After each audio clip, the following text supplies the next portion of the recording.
Hi everyone, I have just finished the next book in the Westcott series, Someone to Cherish by Mary Balog. There were a few ideas that I picked up on that I'd like to share with you in the spoiler section ahead. So, this is a story that ties it all together, up until now at least. It is probably one of the stories that takes place in the shortest amount of time. It's a beautiful story, I must say, and as a culmination of the Westcott family's disaster, it does it justice. The story follows the only unmarried member of the family, Harry Westcott, and Lydia Taverner, a widow of a former reverend. The story follows the formula. What is interesting is that she's the one that makes the first move on Harry.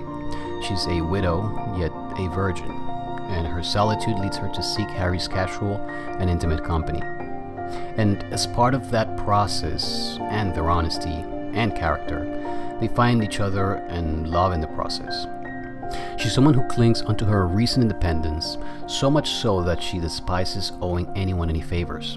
She does not want anyone to ever have control over her in any way. Harry is plagued by nightmares and PTSD, so in a sense, they weren't looking for one another, yet they found each other. Harry, I must say, navigates Lydia's need for independence in a very clever manner, playing by her rules, yet still asking her to step outside of her comfort zone.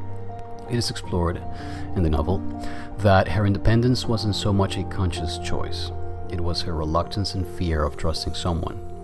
And I believe we can all see how this is where we have been time and again. Our independence sometimes isn't so much an exercise of our will. It is an inability to take a risk.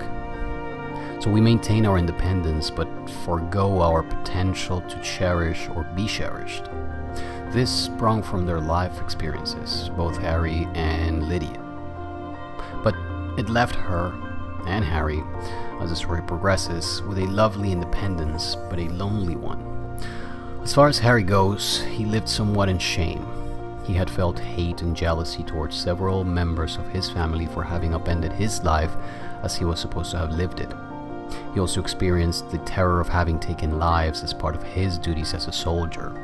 And as this is discussed, Lydia tells him something rather interesting.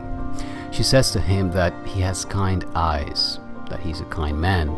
He retorts by saying that he's done awful things and felt dark emotions for people who were innocent and loved him.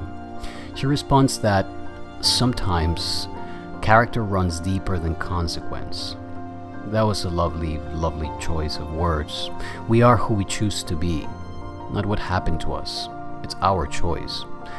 At another point, they speak of his PTSD and another lovely phrase is uttered. How darkness can lead one to kindness instead of unto further darkness. It reminded me of an anime series I watched once. There's no need to go into details about it, but one of the phrases that has stuck with me is when a teacher tells his pupils who are in the middle of a war, as he dies, that they ought to live strong and be kind. And it's so easy not to. It's so easy to allow the darkness of consequence turn one into a monster. Maybe not a criminal one, but a monster, self-centered and hurtful. It's easy to use life in the past and the present as a justification for cruelty or carelessness to others and to the self. It's an act of will and choice to be able to live strong and be kind, which does not imply being a pushover.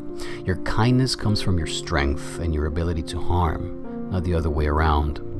Lastly, there was another lovely idea in terms of relationships to a significant other, but also to the world at large.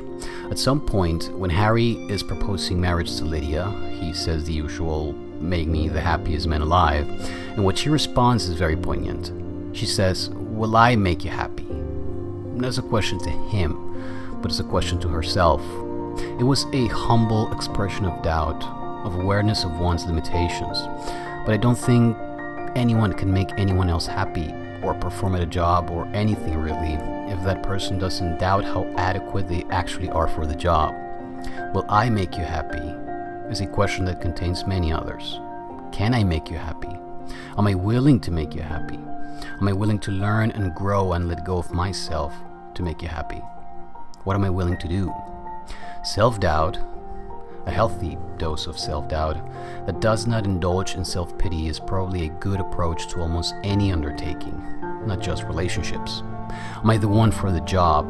And if not, how do I get there? The story ends as Harry finally takes his part of the fortune that Anna inherited, takes the property, and marries Lydia. There is a lovely homage at the end to all the stories told thus far. The cycle of the Westcotts completes with everyone celebrating their youngest being whole. The grudges, resentments, and unresolved issues finally reach their end in a lovely embrace in the home of the family that started it all. Westcott has been particularly moving, and it left me with a lot to think about. My past behavior as an immature kid, my present behavior, and my future. My relationship with my family, my desire to hold on to grudges for longer than it was healthy, my relationship to myself and others. I felt joy, longing, and nostalgia. I felt shame and regret. I saw my childishness and immaturity, but also the potential for growth and change.